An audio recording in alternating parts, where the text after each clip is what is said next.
너희 구원을 이루라 이렇게 말했어요. 두렵고 떨림으로 너희 구원을 이루라. 그래서 우리가 보통 우리가 이 전도할 때, 그리고 우리가 늘 하도 많이 들은 말씀이 우리는 예수를 영접함으로 주와 그리스도 영접함으로 우리는 구원 받았습니다. 그래서 구원 받은 것만 얘기하지 구원을 이루어 나간다는 것에 대해서는 많이 우리가 알고는 있지만 잘 설교를 하질 잘 않습니다. 그런데 오늘 여기 말씀은 구원을 이루라고 했는데 이것은 영어 성경은 워크아웃이라고 했어요. 워크아웃. 우리가 우리 체육관에 가서 우리 운동하는 거 가지고 우리가 워크아웃이라고 하죠. 그러니까 내가 해야 되는 거지 누가 해주는 게 아닙니다. 내가 해야 될 게 있는 거죠. 그리고 또 다른 성경에 보니까 complete이라고 했어요. 완성하라. 구원을 완성하라. 그래서 구원은 바로 예수님께서 하신 이 요한복음 3장에서 하신 말씀과 잘 연결되어 있어요. 너희가 거듭나면 이제 구원을 받은 것이죠. 거듭나면 하나님 나라를 이제 볼 수 있는 거예요. 거듭나기 전에는 이 세상 나라밖에 보이지 않는 거예요. 여기서 살다가 여기서 먹고 자고 살다가 죽어서 그냥 하늘나라가 있는지도 모르고 그냥 가는 거예요.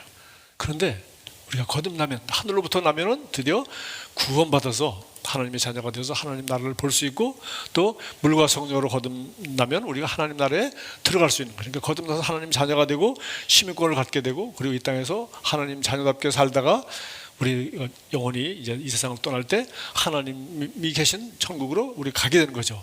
이것이 바로 우리가 하늘로부터 난 하나님의 자녀들이 이제 구원받은 삶이에요. 구원받아서 영생을 가지고 있고, 그리고 우리 예수님이 그 요한복음 마찬가지 3장 16절에서 독생자를 주셨으니 저를 믿는 자마다 멸망하지 않고 영생을 얻게 하시면서 영생을 믿는 자는 얻은 거예요. 뿐만 아니라 요한복음 10장 10절에서 내가 온 것은 너희가 생명을 얻게, 영생을 얻을 뿐만 아니라 양으로 생명을 얻게 하고 더 풍성히 얻게 하시는 것이라. 그래서 생명을 얻되 그 생명을 이 땅에서 아주 풍성한 삶을 살 수 있도록 하는 거예요. 풍성한 삶. 그래서 풍성한 삶은 그냥 간단히 얘기하면 저는 그냥 두 가지로 생각을 해요. 인생을 뭐 하는 거예요? 즐기는 거예요. 즐기는 것이지, 또 즐기기만 하는 게 아니에요. 즐기고 감사하고 행복하게 즐기고, 그러니까 우리에게 주신 순간순간을 감사하고 기쁨으로 즐기는 거예요. 인생이 시간으로 되어 있지 않습니까?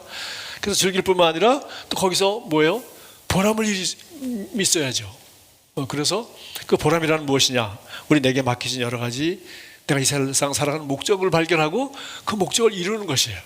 그 목적을 이루는 것이 여러분이 결혼하여서 남편으로 혹은 아내로 부모로 또 이렇게 역할도 하고, 또 이 세상에서 직장에서 또 나름대로 우리가 일도 하고 또 여러 가지 또 하는 가운데 궁극적인 목적은 오늘 여기 성경 말씀에 나와 있는 것처럼 이 세상에서 빛의 역할을 감당하는 거예요.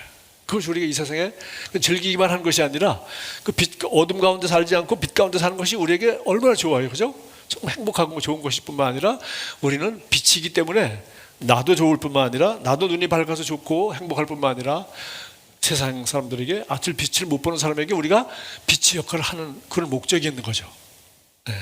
그 다음에 두 번째도 보니까 생명의 말씀을 밝혀. 생명의 말씀을 밝혀. 거기서 우리가 예수님이 말씀이 육신이 되어 오셔서 하나님의 형상을 드러나셨듯이 우리도 이 세상에서 그리스도의 대사로서 나가서 우리도 예수 그리스도의 말씀을 밝히는 그런 그 목적을 가지고 사는 거죠. 그러니까 우리 너무 경건하게 얘기하면 우리는 오직 부르심의 소망을 위해서 산다라고 생각하기만 하고, 다른 말로 하면 인생의 목적을 위해서만 열심히 산다.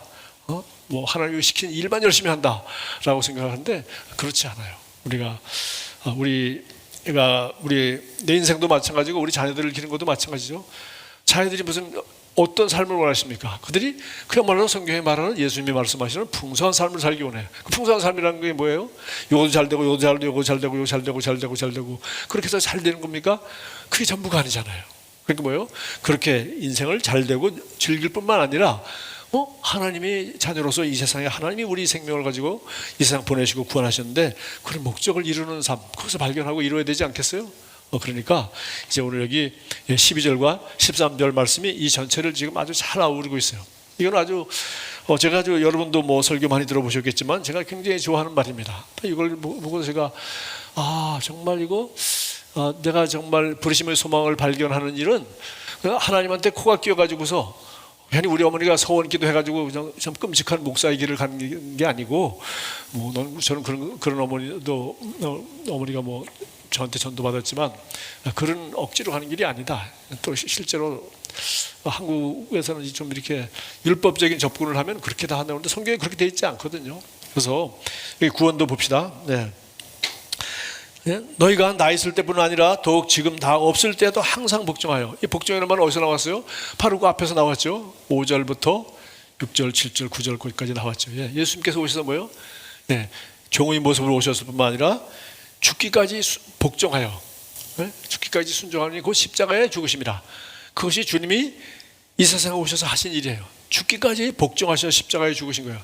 그랬더니 하나님께서 그를 지극히 높여 우리의 구원자가 되시고 이 세상 모든 이름에 뛰어난 이름이 되게 하셨어요. 예수님의 삶을 한마디로 죽기까지 아버지의 온전한 뜻에 복종하신 삶이라는 거예요. 그러니까 우리도 구원 받았으면, 영생을 선물로 받았으면 어떻게 해요? 바울이 있을 때나 없을 때나, 내가 여기서 이제 순교하고 내가 이 세상 떠난다 하더라도 없을 때에도 항상 복종하여 두렵고 떨림으로 너희 구원을 이루라. 누구에게 복종하겠어요? 바로 주님께. 우리가 예수님을 구원자뿐만 아니라 주님으로 영접했으니까 그분께 복종하여. 그러니까 그 복종한다는 게 뭔지 여기 13절에 나와 있어요. 너희 안에서 행하시는 일은 하나님이시니 자기의 기쁘신 뜻을 위하여 너희로 소원을 두고 행하게 하신다. 하나님은 어디 자기의 그 뜻을 우리에게 강요하는 분이 아니라, 여기 13절이죠. 너희 안에서 행하시는 일은 하나님이시니, 하나님 우리에게 구원을 받으면 성령님을 보내주셔서 우리 안에 그리스도가 계심으로 그가 우리 자기의 기쁘신 뜻을 위하여, 우리가 하나님이 기뻐하는 삶, 지금 제가 얘기한다면 우리 부르심을 소망을 이루는 삶, 하나님이 우리를 창조하시고 구원하셔서 이 세상 보내신 가장 아름다운 어떤 목적이 있어야 되죠. 우리 인생이 즐기는 것만으로 끝나지 않는단 말이지. 일단은 즐기는 거예요. 아이들이 태어나서 생명을 즐기고 밥 먹는 걸 즐기고 부모의 사랑받는 걸 즐기고, 즐기면서 성장하고 또 성장하는 모습을 보고 우리 부모도 즐기죠. 자녀를 기르는 것이 수고롭기도 하지만 참 즐거운 것입니다. 그러나 수고롭기만 하고, 제가 늘 얘기하지만 씩씩하기만 잘하면 됩니까? 이제 아이 성품도 좋고 아이가 남도 사랑하고 배려할 줄도 알고, 그 다음에 아주 정말 이 세상 사람들에게 복이 된 그런 좋은 사람으로서 아름다운 삶을 살기를 원하지, 그냥 인조이하기만 원하지 않는단 말이지. 그래서 하나님도 우리가 이 세상에서 자기의 기쁘신 뜻을 이루기를 원해요. 그러나 그것은 우리에게 강요하는 것이 아니라 너희로 소원을 두고 행하게 하시는, 우리가 다른 것을 원하는 것이 아니라 하나님이 기뻐하는 것을 우리가 원하도록 하나님이 우리에게 동기를 부여하시고 우리를 사랑해 주시고 그렇게 한단 말이지. 자기의 기쁘신 뜻을 위하여, 하나님이, 나의 구원자 하나님께서 내게 생명 주시고 내 인생에 책임을 주시고 내 인생을 마지막 평가하고 잘하였도다 착하고 충성된 종이라고 마지막 환영하실 그분이 자기의 기뻐하시는 뜻을 위하여 우리가 소원을 갖기를 원하세요. 그러니까 억지로 시키는 거 아니라, 넌 싫어도 이걸 해, 그게 아니라 하나님 우리에게 그런 사랑을 베푸셨기 때문에, 내가 그를 사랑하기 때문에, 정말 그분이 나를 위해서 치는 값이 너무 귀하기 때문에, 또 내게 베푸신 여러 가지 좋은 걸 생각하니까, 내게 주신 달란트와 기회와 여러 가지 걸 생각하니까, 나는 이 하나님이 내게 주신 기회와 달란트를 가지고도 정말 이 모든 걸 주신 주님께 기뻐하는 삶을 살고 싶은 마음이 들어요, 안 들어요? 들죠. 그것이 우리의 소원이 되는 거예요. 억지로 하는 게 전혀 아니에요. 그래서 이것은 하나님이 나를 위한 최고의 계획이고 하나님이 원하시는 것이지만 그걸 강요해서 한 것이 아니라 하나님 나로 하여금 그것을 발견하게 한 거예요. 그래서 그것을 내가 너희로 소원을 두고 행하게 하셨어요. 소원을 갖게 하셨어요. 그리고 행할 수 있는 능력까지도 내게 주신단 말이에요. 그러니까 인생이라는 것은 얼마나 좋은 겁니까? 그래서 우리가 바로 이 구원을 이루라 하고 12절에 하라고, 그 다음에 기쁘신 뜻을 소원을 두고 행하게 하신다. 우리가 이제 목적을 이뤄서 거기까지 가는 인생인데 14절에 뭐랬습니까? 모든 일을 원망과 시비가 없이 하라. 바로 여기 나온 단어가 우리 출애굽기 민수기에 나온 단어하고 똑같아요. 원망과 시비, 원망과 다툼, 원망과 다툼. 모든 일을 원망과 다툼이 없이 하라. 그래서 그들이 왜 못 들어갔습니까? 원망했죠. 왜 원망했습니까? 노예로서 해방됐을 땐 기쁜데 오자마자 거기 와보니까 뭐가 없어요? 당장 물이 없으니까 이제 물 달라고, 물 필요하죠. 물 달라고 그러고, 또 하나님이 바로 물 있는 대로 인도해 주셨습니다. 근데 이제 광야에 먹을 게 없으니까 하나님이 매일 만나를 내려주셨어요. 그런데 나중에 뭐라고 불평했어요? 매일 이 세상에서 만나를 먹었던 사람은 그 사람들밖에 없어요. 근데 뭐라고 불평했습니까? 아니 애굽에는 마늘도 있고 부추도 있고 온갖 정력제가 다 있는데 이놈은 맛대가리 없는 만나가 맨날 똑같아, 지겹다. 그러면서 우리 여기 광야에서 죽게 하려고 여기 끌고 나왔냐 하고서 모세를 원망했어요. 그래서 하나님께서 진노하셔서 그들을 어떻게 했어요? 적과 구리는 땅 들어간 믿음으로 소망을 가지고 들어가라고 했더니 가서 못 들어가겠다고 10명이 못 들어가겠다고 난리 났어요. 그래서 네 뜻대로 못 들어가겠어요. 그러나 여호수아 갈렙은 들어가자고 하고 들어갈 수 있다고 했는데 그들은 들어갔어요. 그러나 40년 후에 들어갔단 말이지. 그래서 이것이 구원의 과정이에요. 우리가 구원 받았죠. 더 이상 마귀에게 종노릇할 필요가 없죠. 죄와 사망의 법에서 해방되었습니다. 그러나 우리에게 자유가 있어요. 무슨 자유? 광야에서 방황할 자유와 불평불만하면서 광야에서 방황할 자유와 그리고 감사하며 기뻐하며 믿음으로 빨리 들어가서 그야말로 하나님이 계획한 최고의 젖과 꿀 흐르는 땅에서 행복하게 살고 보람되게 살고 최고의 삶을 예수님과 같이 발과 같은 큰 열매 맺는 위대한 삶을 살 수 있는 선택권이 우리에게 주어진 거예요. 그래서 이제 우리가 구원이라는 것이 결국은 애굽에서 나올 뿐만 아니라 젖과 꿀인 가나안 땅에서 사는 것인데 결국은 두 사람밖에 못 들어간 그런 것을 볼 때 이 불평불만이라는 것이 원망과 시비라는 것이 우리 인생을 완전히 망치는 것이다. 그래서 나오는 말이 끝없이 나와요. 항상 기뻐하고 감사하고 우리가 할 수 없는 것에 대해서 내가 할 수 없는 그 불행한 상황에 대해서는 하나님께 맡겨야지. 그 어떻게 다 우리가 세상을 다 조정하겠어요. 하나님이 컨트롤 하시니까 하나님께 맡기고 기도하고 우리는 감사하고 기뻐하는 것이 우리가 해야 될 일이다. 그랬어요. 자, 이제 하나님이 기뻐하는 뜻이 그럼 과연 무엇이냐? 그것은 바로 여기 15절, 16절에 나와 있습니다. 보면은 너희가 흠이 없고 순전하여 어그러지고 거스르는 세대 가운데서 하나님의 흠 없는 자녀로 세상에서 그들 가운데 빛들로 나타내며 흠이 없이 순전함을 지킨다는 것이 얼마나 어려운 거예요.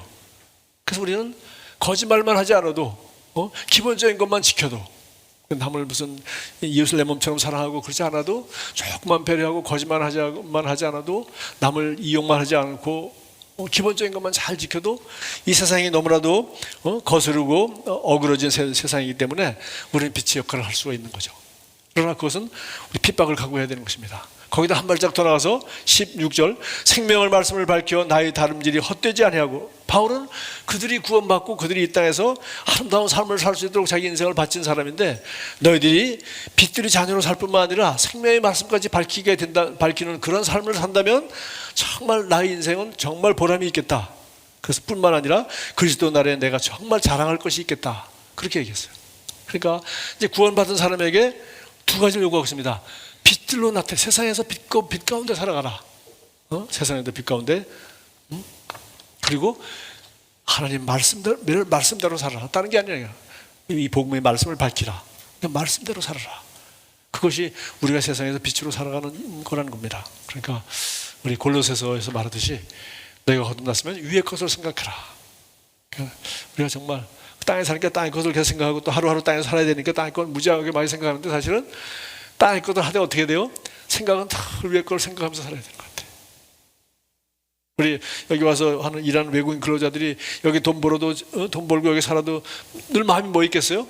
늘 고향에 가서 내가 이 돈 벌어가지고 가서 내가 집도 사고 뭐 이렇게 해서 행복하게 결혼도 하고 그렇게 살 걸 늘 고향 생각하며 살지 않겠어요? 우리도 그래야지.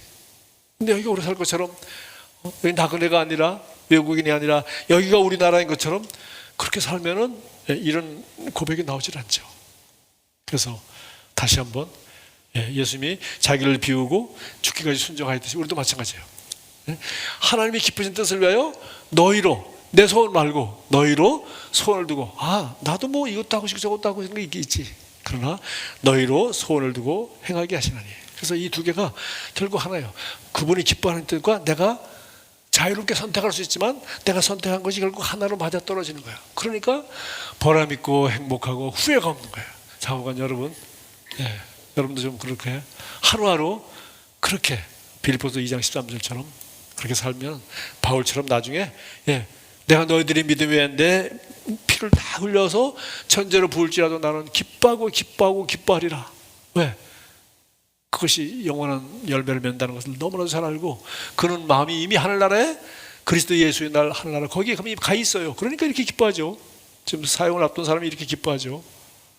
그리고 나 있을 때나 내 없을 때나 마지막 당부의 말이에요. 내가 빌립보서 읽어보니까 이게 유언이더만 마지막 때야. 나 있을 때나 나 없을 때나 없을 때 너희들이 이 세상에서 빛으로 나타내고 복음의 말씀을 밝히고 그렇게 살아가는 거 난 너무 너희들이 내 자랑이요 나의 멸류관이요 나의 기쁨이야. 와. 그리고 마지막 또 그렇게 당부를 하는 거죠. 여러분도 예. 오늘 제가 좋아하는 빌립보서 2장 13절 말씀을 제가 함께 나눴는데, 여러분 삶에 한번 잘 적용시켜서 인생 정말 이 하나님의 주신 풍성한 삶을 즐기고, 그리고 아버지 기뻐하는 뜻을 행하는 이 두 가지가 하나가 되는 그런 선택을, 그것을 발견하고 그것을 선택해서 날마다 최고의 삶이 되기를 주님의 이름으로 축복합니다.